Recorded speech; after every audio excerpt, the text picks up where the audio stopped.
Apakah Bapak mendengar mendengar karena Bapak tidak lagi menjabat ya, 2010 Bapak nggak jabat lagi ya? Nah. Ya.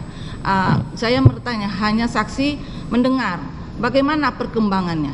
Apakah ada merugi Pertamina atau bagaimana, atau ada keuntungan? Saya tidak mengikuti detail. Tidak mengikuti lagi. Apakah untuk pelaksanaan instruksi presiden tersebut, apakah ada masih ada campur tangan dari pemerintah untuk melaksanaan oleh Pertamina? Iya, artinya sekali pemerintah menetapkan target, itu harus dipenuhi.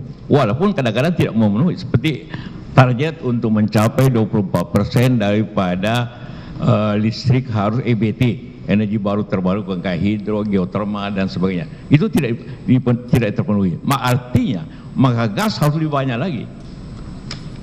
Kalau ini EBT tidak dipenuhi, maka harus diganti dengan energi yang bersih. Dan yang bersih itu ialah gas, LNG.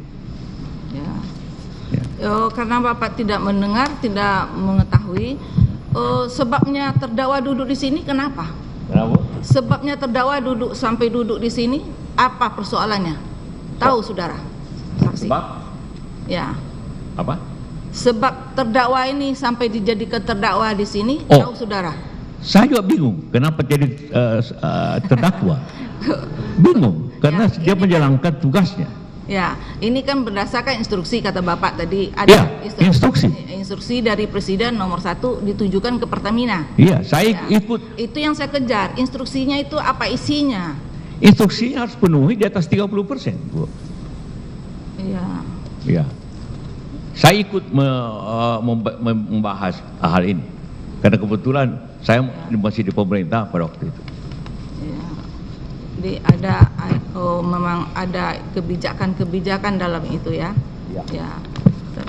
Jadi Bapak tidak tahu apakah Pertamina itu merugi atau untung, nggak tahu? Tidak. Nggak tahu. Nggak tahu ya.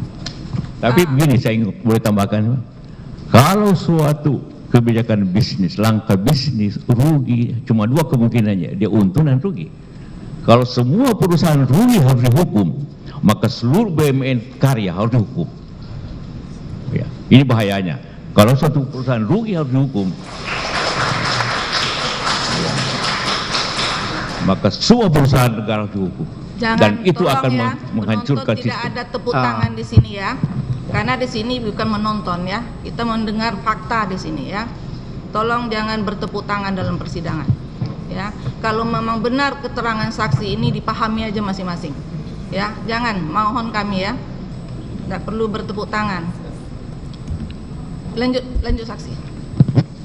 Lanjut. Ya, tadi saya katakan Bu, bahwa ini adalah suatu kebijakan yang juga dipengaruhi oleh masalah dari luar, masalah COVID contohnya. Ya. Siapapun di rut Pertamina, siapapun di rut perusahaan karya, siapa pasti rugi pada waktu itu. Karena tiba-tiba AC dipadamkan, kita tidak kerja, orang tidak ke mall, orang tidak, industri tutup, pasti harga turun, pasti rugi. Kalau di rut Pertamina dihukum karena itu, saya kira kita bertindak terlalu menganiaya kita. Itu yang saya ingin sampaikan, karena ini bahaya nanti, tidak ada nanti orang mau bekerja lagi di perusahaan negara kalau begini masalahnya. Ya, hanya rugi 2 tahun langsung dihukum. Nah, itu sangat berbahaya, Ibu, dan tidak ada lagi orang berani berinovasi apabila itu terjadi.